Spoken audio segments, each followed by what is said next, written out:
27 من اللقاء، ولا يتردد نعيم حسني في احتساب ضربة جزاء لمنتخب المغرب. منتخب المغرب قلت لحضراتكم هو الافضل على ارض الواقع، وهو اللي ممتلك الكرة اكتر. فؤاد زهواني هياخد تعليمات، هنشوف مين هينفذ الضرب الجزاء. ده معاذ ضحاك هو اللي هينفذ الضرب الجزاء. معاذ ضحاك اللي عنده هدف في مرمى المنتخب التونسي اللي فاز فيها تونس اللي فاز فيها المغرب 2-1. معاذ ضحاك، معاذ ولا هدف الأول للمنتخب المغربي. معاذ ضحاك بيتقدم للمملكة المغربية من ضرب الجزاء واحنا في الدقيقة 27.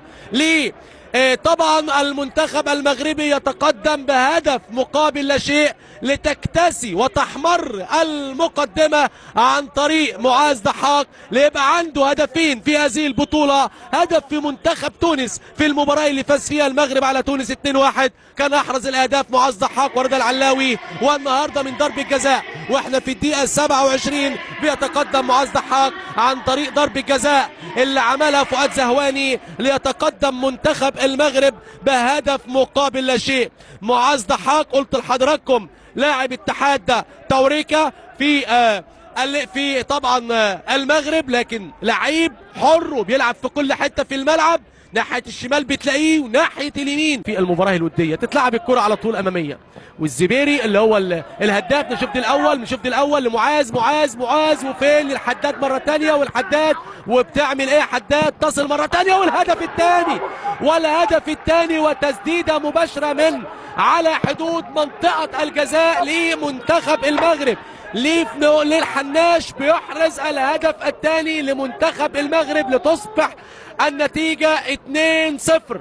نوفل الحناش القميص رقم 2 أخذها القميص رقم 14 سعد الحداد، وتقدم سعد الحداد، ولكن محمد عمار العجيلي بيخطف الكرة ولكن بتقع لمدافع نادي باريس سان جيرمان في الدوري الفرنسي. نوفل الحناش شوف الكرة مع الحداد ما طلعش حداد ولا موهوب في الكرة اللي فاتت رغم انه لعيب كبير. شوف نوفل الحناش وعلى طول هاتها من الشبكة يا عمار يا عجيلي، تسديدة ولا اروع من مدافع فريق باريس سان جيرمان في الدوري الفرنسي. وطبعا لاعب ومدافع المنتخب المغربي يتقدم بالهدف الثاني لتحمر طبعا المقدمة اكتر واكتر بنتيجة 2-0. وغضب من محمد عمار العجيب قبل ايمن ركيك لمعاذ ضحاك 3 على 5 الحداد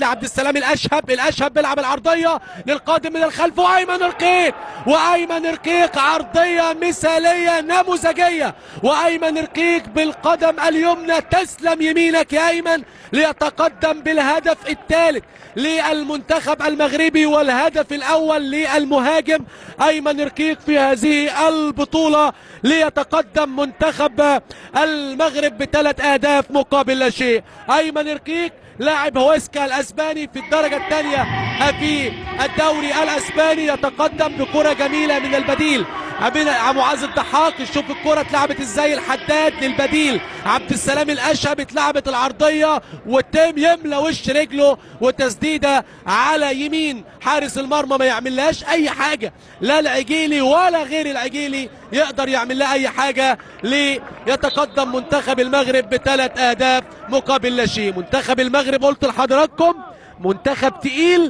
منتخب تقيل سواء المنتخب الاول او منتخب الشباب، عندهم 13 تتلعب على طول اماميه مخطوفه من ايمن ركيك تتلعب للحداد منه لمعاذ ضحاك وعلى طول والهدف الرابع لمنتخب المغرب يتقدم برباعيه عن طريق سعد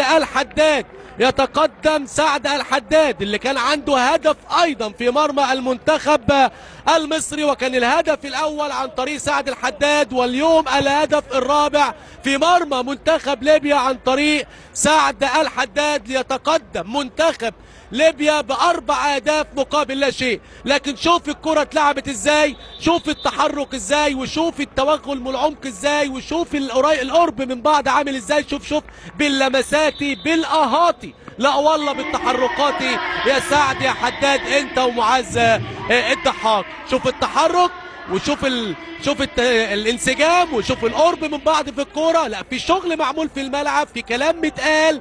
منتخب تقيل جدا جدا على اي حد، على اي حد. منتخب المغرب 4-0، نتيجه تقيله جدا جدا جدا. نعم متوقع فوز منتخب المغرب